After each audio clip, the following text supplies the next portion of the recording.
Olá pessoal, bom dia, sejam bem-vindos a mais um SIC 32. No vídeo anterior nós falamos sobre crenças limitantes e nós demos aqui alguns passos de como você identificar se você possui crenças limitantes como um mecanismo para mudança de mentalidade ou mudança de mindset.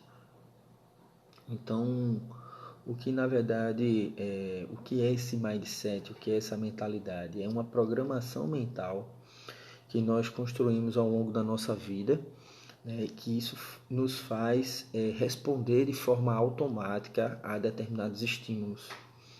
E muitas vezes essa mentalidade ela é formada, muitas vezes não, né? Essa mentalidade é formada pelo conjunto de crenças que nós desenvolvemos ao longo da nossa vida. E essas crenças, elas são, muitas vezes, é o que forma a nossa personalidade, é o que limita nossos sonhos. Então, é essencial a gente descobrir se a gente possui algumas que a gente chama crenças limitantes, que são, vamos dizer assim, um conjunto de informações que lhe impedem de um determinado crescimento. É como se você tivesse uma trava que você só consegue crescer ou evoluir se você se livrar dessas crenças limitantes. Então, como eu falei no vídeo anterior, tem afirmações que impedem a gente, né, de acreditar que a gente pode ir mais longe. Então, a gente falou no vídeo anterior que a gente precisa primeiro identificar, né, se a gente possui essas crenças limitantes. E essas crenças limitantes, uma,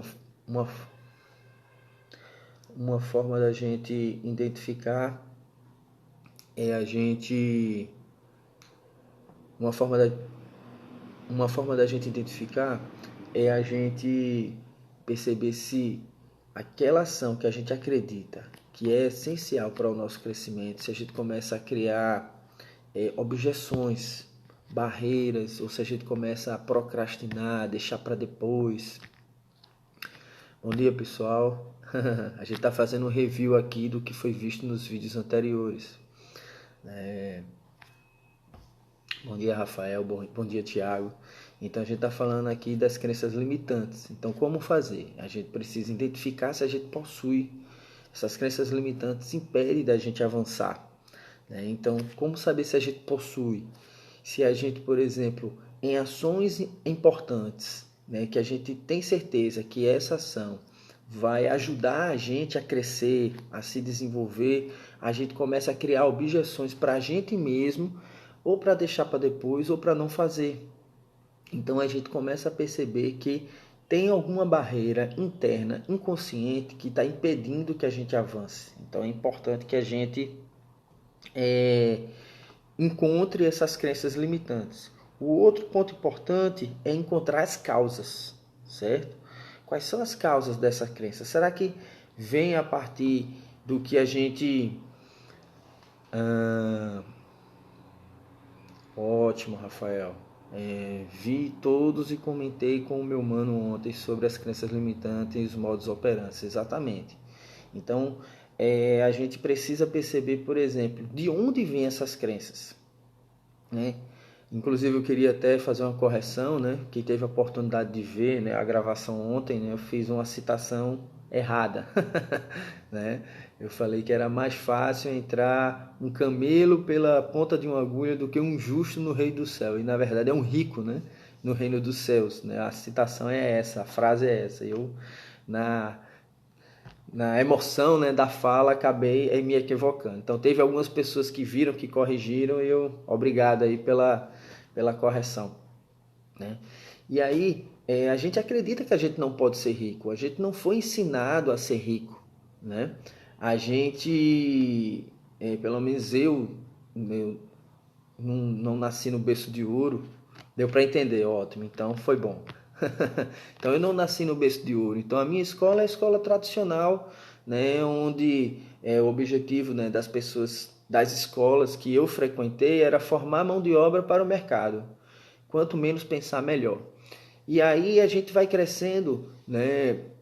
A gente vai sendo moldado, certo? Para ser um trabalhador. Que quanto menos pensar, quanto menos criticar, melhor. Apenas reproduzir.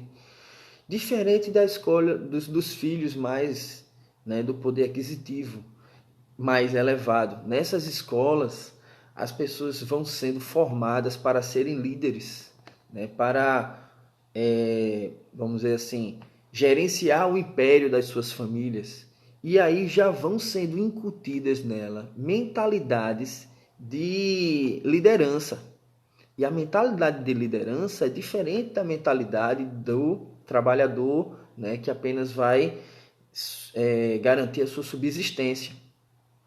E aí, gente, para nós, ou não sei vocês, né, que estudaram nessas escolas onde o principal objetivo era formar a mão de obra trabalhadora, nós precisamos fazer um esforço bem maior para a gente mudar a nossa mentalidade, para garantir que a gente consiga eliminar essas barreiras dessas crenças, para que a gente realmente, de fato, consiga prosperar. Certo? Então é um esforço maior. Então a gente precisa entender de onde está vindo essas crenças, né? Se foi da nossa formação, se foi da nossa religião, né? Para que a gente realmente consiga tirar essas barreiras da nossa vida e a gente consiga evoluir, certo? E para isso a gente precisa substituir essa crença limitante por uma afirmação positiva que leve a gente para avançar. E aí, para a gente condicionar essa nova crença, a gente precisa criar novos hábitos. Então, eu falei tudo isso para entrar no tema de hoje, que é a criação de novos hábitos. Então, tem um autor chamado Charles Duhigg. Ele escreveu o livro O Poder do Hábito. Então, nesse livro, eu recomendo que vocês leiam, certo? Vou fazer um resumozinho aqui dele. Ele diz o seguinte, que 40% do nosso dia é formado por hábitos. Então imagina, a gente vive num automático constante, certo? Tem alguns autores ainda que diz que é mais, né? E as nossas decisões são baseadas nos nossos hábitos. Então, gente, se nós fomos formados com uma mentalidade limitadora, então nós temos diversos hábitos que nos limitam, que limitam o nosso crescimento. Então a gente precisa construir novos hábitos. Para a gente mudar de hábito, a gente precisa entender o mecanismo de formação de um hábito. E como é que se forma um hábito? Basicamente são 3 passos. Nós temos o gatilho, a rotina e a recompensa, certo? Então, nós vivemos por recompensa. Então, todas as nossas ações é para ter algo bom no final. Tanto que tem quem já teve a oportunidade de estudar psicologia, tem aquele Pavlov, né? Que é da psicologia comportamental. Então ele começa a treinar o cachorrinho, né, nos experimentos dele através da recompensa. Então ele faz uma ação, o cachorro faz errado, ele dá uma punição. Aí ele faz um novo estímulo. Aí o cachorro fez certo, ele dá um doce, dá algo gostoso. Então é a recompensa. Então o gatilho são as situações que faz com que a gente que gere uma ação, certo? E após essa ação tem a recompensa. Então se toda vez que eu tiver aquele estímulo no ambiente, eu realizar a rotina e tiver a recompensa, eu vou perpetuar essa sequência. Então, com a repetição dessas ações de forma contínua, isso vira um hábito. Entenderam, gente? Então, a gente tem um gatilho, a gente tem a rotina, que é a ação propriamente dita, e aí a gente tem a recompensa. Então, muitas vezes, por exemplo, a gente tem maus hábitos, porque aquela rotina nos traz algum tipo de recompensa. E aquilo ali nos dá uma sensação de bem-estar, nos dá uma sensação de prazer.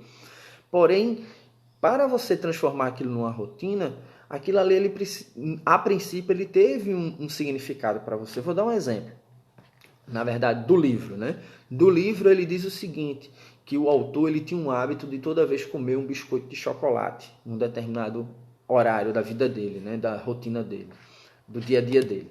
E aí aquele biscoito ele estava começando a trazer, né, problemas de saúde para ele, né? Porque não era só biscoito, né? E aí a gente bota aquelas comidas que a gente quer, que a gente gosta muito, mas que a gente quer tirar da nossa vida. E aí o seguinte, na verdade, como é que surgiu esse hábito na vida dele? Ele disse, quando ele ia conversar com outras pessoas no intervalo do trabalho, e aí quando dava aquele horário, ele saía para fazer o lanche dele, comer esse biscoito de chocolate. Mas na verdade o que ele queria era se socializar com outras pessoas. Então, como modificar o hábito sem perder o objetivo e gerando a mesma sensação de prazer que ele tinha de conhecer novas pessoas, de conversar com os amigos, daquele momento de prazer, de bate-papo e tal. Então, você precisa substituir, certo? Vamos dizer assim, a ação propriamente dita, mas que garanta a mesma recompensa que você teria se você tivesse comido biscoito de chocolate ou se você tivesse saído para tomar uma com os amigos, por exemplo. O objetivo é o mesmo, é socializar. Então você pode, por exemplo, substituir por encontrar com os amigos após um treino, né? Após uma corrida, após uma caminhada, após uma pedalada. Então você vai encontrar amigos, você vai socializar, você vai ter a sensação do bem-estar de estar com as pessoas, porém a ação que vai gerar algumas, vamos dizer assim, alguns problemas, né, que antes era o consumo da bebida alcoólica ou comer o biscoito de chocolate, né, a consequência agora vai ser boa para a sua saúde, porém você vai ter a mesma recompensa que você tinha com a ação anterior. Então o estímulo vai ser o mesmo, o gatilho vai ser o mesmo, porém a ação vai ser diferente e a recompensa vai ser a mesma. Então, mas você é levado a repetir a rotina que já está automatizada. Então o autor ele diz, se você quer transformar ou criar uma nova rotina, fazer novas ações, para essa ação se tornar rotina, você precisa repetir por 21 dias. Então, o que é que a gente recomenda? Persista. Porque nesse processo dos 21 dias de repetição dessa nova ação até se tornar um hábito, você vai querer se sabotar várias vezes. Você vai desistir. O seu corpo ele faz um esforço enorme para não sair do automático.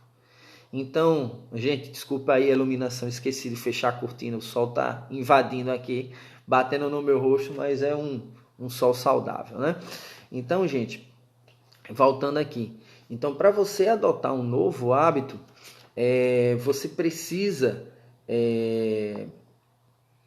Como é, Rafael? Muito bom, estou num projeto grande, tem horas que parece que a recompensa não vem, fica desgastante, mas isso é a sabotagem, porque você sabe que esse projeto ele vai mudar a sua vida e você quer adotar rotinas que vão garantir que esse projeto saia do papel.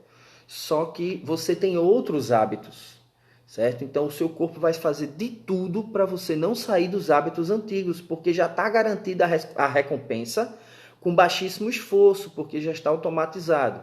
Mas se você quer criar um novo hábito, você precisa persistir, repetir a ação por no mínimo 21 dias. E aí você consegue automatizar, né, esse novo hábito e aí você começa a experienciar aquela recompensa, certo? E aí você acaba conseguindo adotar um novo hábito. Certo, gente?